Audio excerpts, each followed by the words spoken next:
Hi, Graphical here. Today I'm going to do something a little different and promote some of my favourite graphical mods for Total War Warhammer 2. These are mods which I feel add to the overall atmosphere of the game but don't actually change how it plays.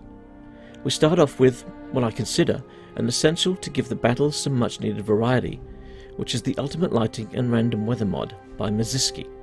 This takes the already beautiful battle maps and raises them to a whole new level, introducing improved and more vibrant colours, weather effects such as rain and snow, and also adds night battles. The weather effects have been categorised so you don't get any strange scenarios like snow in the desert, and the heavy snow appears to be limited to the colder regions of the map. On top of this, Miziski has fixed up the missing texture for the moon, which now shows up in night battles. I can't recommend this mod enough, and at just under 15 meg, it's very lightweight.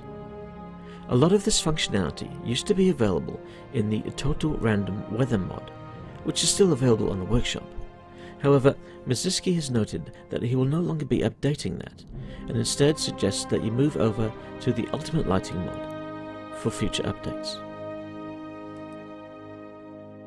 The second mod is also another by Miziski, which introduces a day-night cycle to the campaign map, which is on an independent timer, where days last about 8 minutes, with the nights lasting about 5.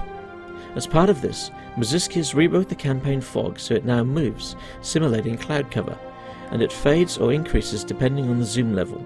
This makes for a more appealing and realistic environment. Unfortunately, as yet there appears to be no way to sync the battle and campaign maps, so if it's night on the campaign, you are not guaranteed to have a night battle.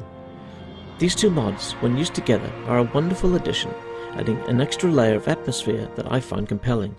As part of Game 3, I'm expecting CA to at least implement a weather system, but if they don't, we can be thankful that we have modders like Miziski to provide such things for us.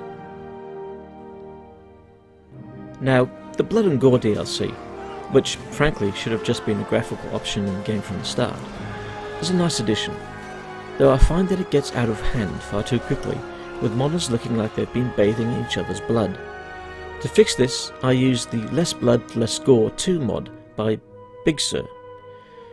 This tones down the amount of blood to more reasonable and less cartoonish levels, and still allows you to see the wonderful models as the battle progresses.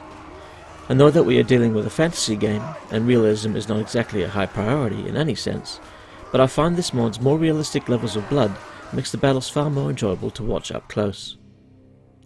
Now, the last mod I'd like to mention is Darker and Deeper Seas by Attila.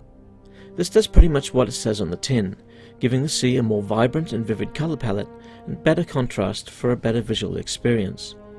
While at times this can be subtle, I find the vanilla sea a little flat, and this adds necessary depth, no pun intended, that I feel that the vanilla lacks. Well, those are just a few of the graphical mods that I always have active to improve my campaign experience in Warhammer 2. If you have not tried them yourself, I encourage you to take a look, and if you enjoy them, why not let the modders know that you appreciate their work. Speaking of which, if you enjoyed this video, please leave a like, and if you are not subscribed, then by Grugny's beard, why not click that button. I'm Grey Tiger, and I'll hopefully see you next time.